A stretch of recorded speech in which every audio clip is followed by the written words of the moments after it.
Welcome back, guys. Sean, Leslie the for Dummies. I know some of you have been oogling my Sicariis. It's been kind of making an appearance in some of the videos.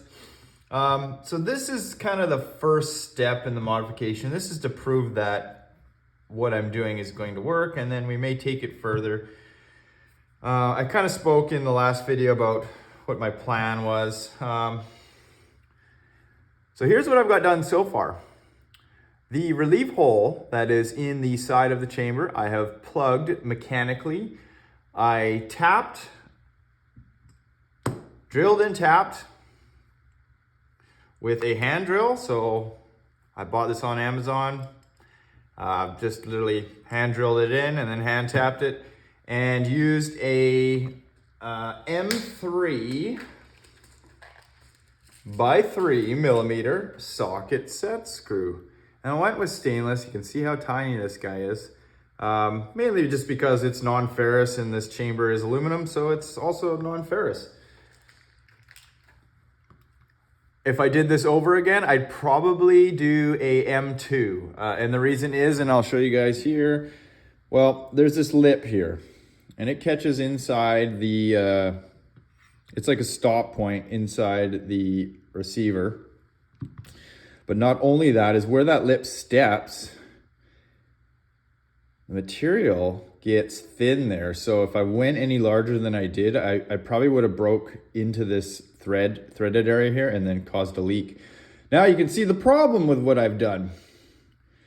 By tapping and plugging that with a set screw, I have created an obstruction inside where this plunger that controls your velocity will not fit. Velocity adjustment is something I will get back to if this proves its worth. But for now, we are just going to reassemble it as is. And I'll kind of briefly talk about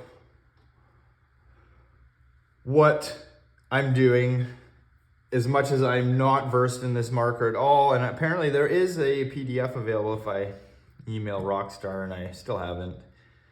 So I call it as I see it. Couple of things came up. So obviously when I drilled and tapped and plugged that hole, I created obstruction so this plunger wouldn't fit. Now, originally I thought this plunger was also the seal to this end cap, because on an FSC, this end cap has a rubber O-ring on it that seals the cap. So I thought I was gonna have to reinstall this kind of behind the plug, but, and I don't know if you'll be able to pick it up here. Upon closer inspection, there is an O-ring seal. There you go, you can see it there. So I'm really hoping that seal is sufficient to seal this air chamber back up. And I guess we'll find out. So let's put it back together. So I'm just gonna lube everything as I do so. I've been using Super Lube of late. It's been working without issue. It's 100% silicone. It contains Teflon, which is a nice additive.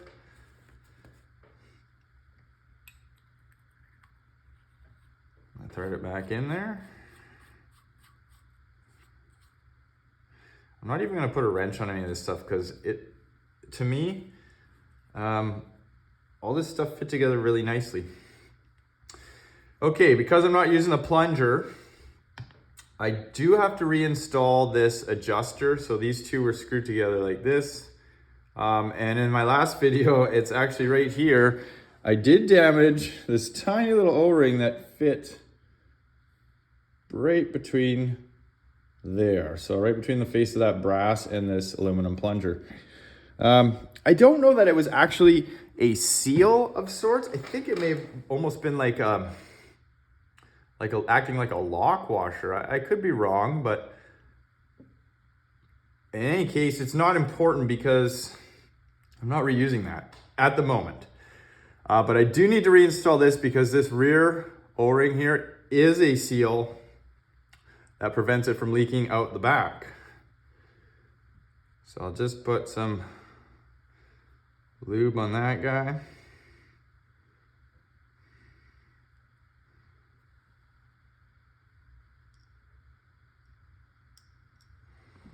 And I'm just gonna set it in so it's flush for now.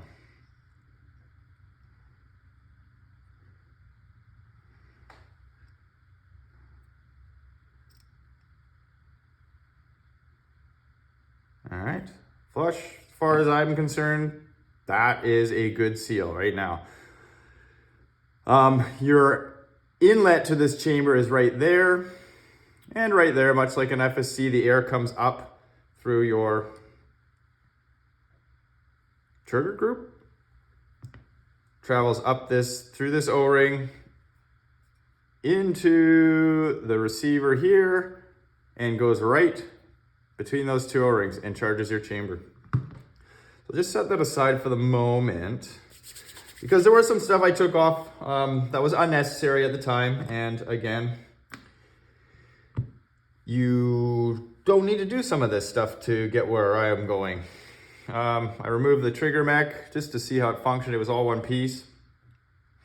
It's important that these prongs here of the spring, I'll try and show it here. So this pin here fits into this hole here, but you also have to try and roll these spring parts back here. So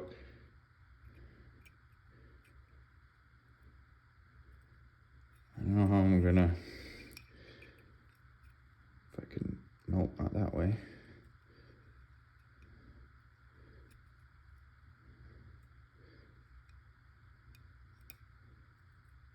There we go. It just gotta wiggle it side to side. And it's gonna wanna pop up, so I'm just gonna keep some pressure on it. I'm gonna drop these socket heads back in here. None of this stuff was Loctited. This marker hasn't seen any high output yet, so it remains to be seen if some of this stuff needs to be Loctited. This particular mechanism on here is much like the release fork on an FSC, and it does tend to come loose on an FSC, so that may be the case on this as well.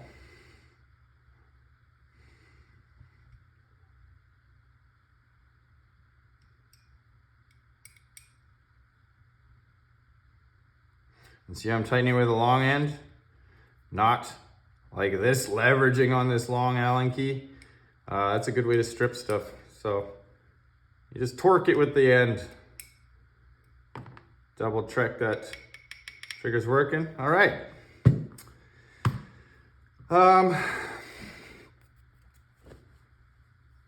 Not gonna polish this because there's a type of finish on this, whether that's anodized or hard coat, I'm not sure. But I will lubricate the heat core O-ring. It's not a heat core. This is an air chamber, and that's just an air chamber O-ring. It's a misnomer, guys, but that's what it is. The term heat core is kind of just become synonymous with that particular O-ring, but it's brought to my attention, it's actually a trademark of Milsig Vulcan. So we will lube the bolts or the chamber. The bolts, now we didn't really look too closely at this. It is assembled much like FSC or VKS bolt. It appears to have a set screw, and it is through bolted. But look at that, it has got an Allen key on the end. Hey! Maybe I'll just put an Allen key on it and make sure it's tight. I only got a couple hundred rounds through this thing anyways, and they were at a fairly low velocity. Yeah, it's tight. This thing's gonna take a beating of its life right now.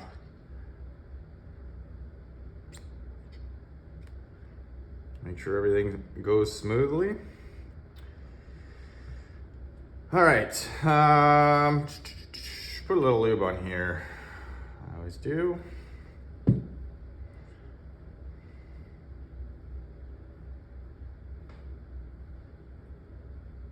Make sure these O-rings here also have sufficient lube on them. And we're gonna stick it in the marker. It's not important because these holes are located inside these two sealing O-rings. It's not necessary to clock this in any particular fashion.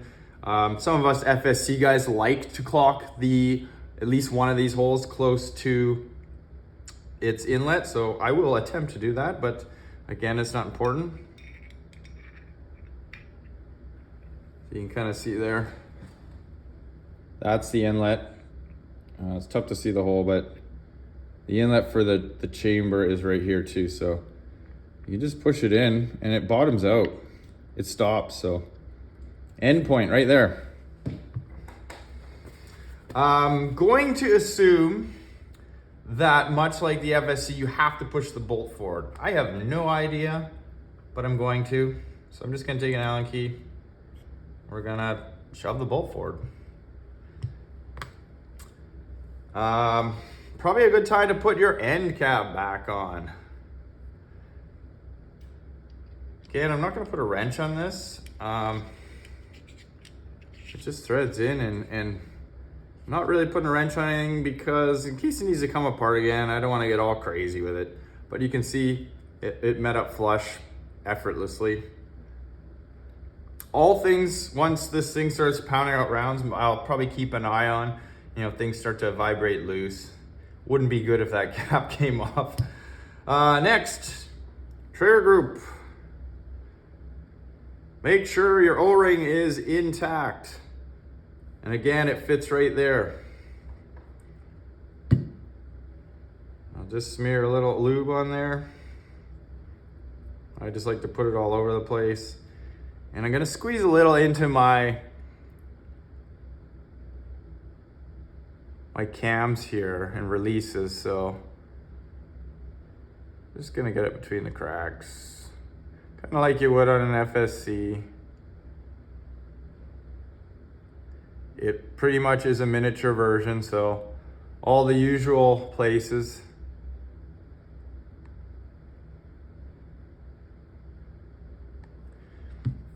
Oops. And then just kind of give it a function, make sure it's all good.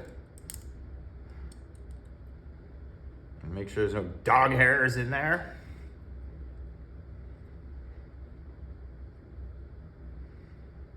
Okay, I'm satisfied with that. Drop it back down. There is a boss right here and right here. They interlock. Just like that. It was a long and a short. Long, short. And I think it was these guys. I don't remember which side I put them on. It was these guys. I'm sure of it. That's too short. Uh-oh. Uh-oh. Okay, let's see. Does it fit? Nope. All right, well, it's gotta be this one then. Long.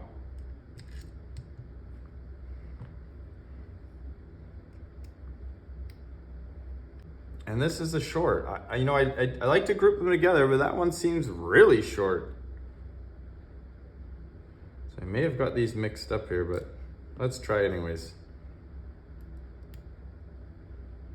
Nope, that's the right one. Hey, that's what happens when it sits on your table in parts for more days than you can remember. Again, long end of the wrench, guys. These don't need super ugga-duggas. Okay, it's all fastened together. Don't forget, click your trigger linkage, your arm back onto the trigger here. Just check for functionality.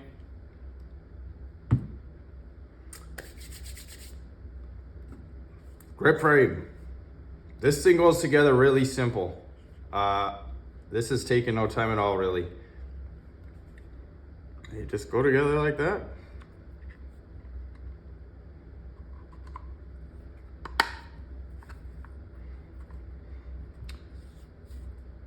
$2.5 mil, 3 mil, 3 mil. The 2.5 was a little short guy, like that. Nope, not that one.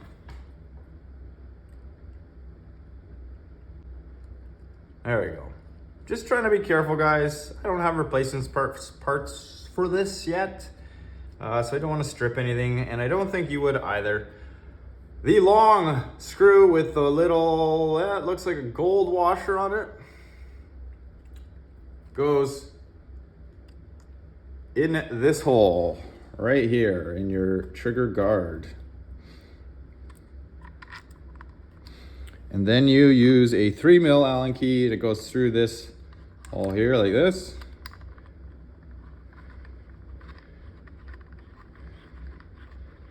And you tighten it down.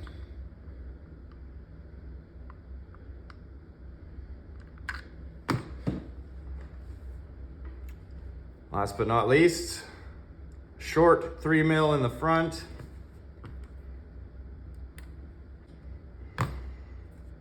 Looks pretty cool in that form, doesn't it? Now picture it if the barrel's not protruding just like that. That's pretty nifty. Unfortunately, that is not the case at the moment. Bolt spring. Just gonna put a little lube on my fingers, I like to do. Like you're rolling boogies. And just rub it all over your spring. Oh boy, oh boy. Drop it down. Wipe your booger fingers off. Make sure your detents are in place. Oh, oh. Remember this? This screw locks the barrel in from twisting. So I actually have to remove this screw before I put the barrel in. Which also brings up a good point that if you do want to check your barrel, say during gameplay, you don't need to completely disassemble your marker. You just need to remove that one particular screw. So the spring's in there, and that screw coincides, it'll lock into that hole there. Just looking for, there's a pin on the bottom here, so this goes together with the slot on the bottom.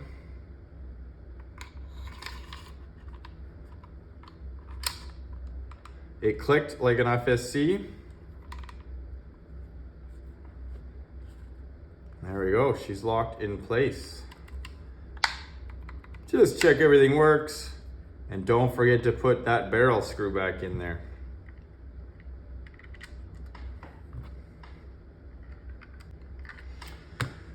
All right, and if you're going to reinstall your compensator, I will. It just goes, slides back on like that. There's a slot in the front here.